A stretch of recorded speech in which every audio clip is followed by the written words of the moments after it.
Okey, kita terima panggilan yang seterusnya. Daripada mana panggilan ini? Halo. Halo.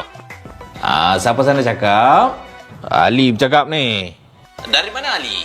Tak jauh ni, kampung baru je. Dari Kampung Baru. Wow, makan kat situ semuanya.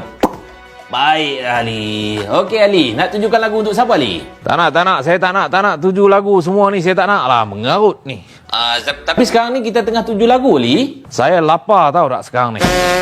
Oh, lapar semua orang lapar Ali. Maklum sajalah bulan puasa Ali. Sekarang ni tak lambat dah Ali. Dah 5.30 dah. Sekejap lagi dah nak buka puasa. Jadi kita harus bersabar ya Ali Saya ada permintaan ni, boleh tak? Ali. Kenapa tak boleh Ali? InsyaAllah saya akan menolong anda di sini. Nak tolong apa Ali? Macam ni, boleh tak saya nak minta awak tolong putarkan azan maghrib awal sikit badan ni.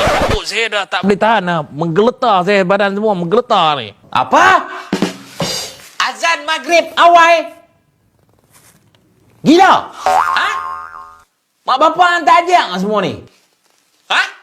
Puasa tau tak puasa? Tak kerti sabak? Sabak tu separuh pada iman tau. Perut lapak semua, lapak aku pun lapak. Sabak sikit. Masa tak berapa lama. Lah ni 5.30 dah. Akai tak ada. Tu pun nak kena abang. Ni, hampir mandi lah ni. Aku cakap lah ni hampir mandi. Jangan sampai kulit lah aku koyak tau. Pergi mandi, duduk, tasbih. Selawat apa lebih kurang. Saat lagi buka puasa, makan. Apa punya orang.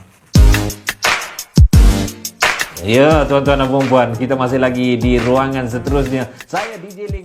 Tak payahlah marah, cakap elok. Oh, dia kata aku gitu.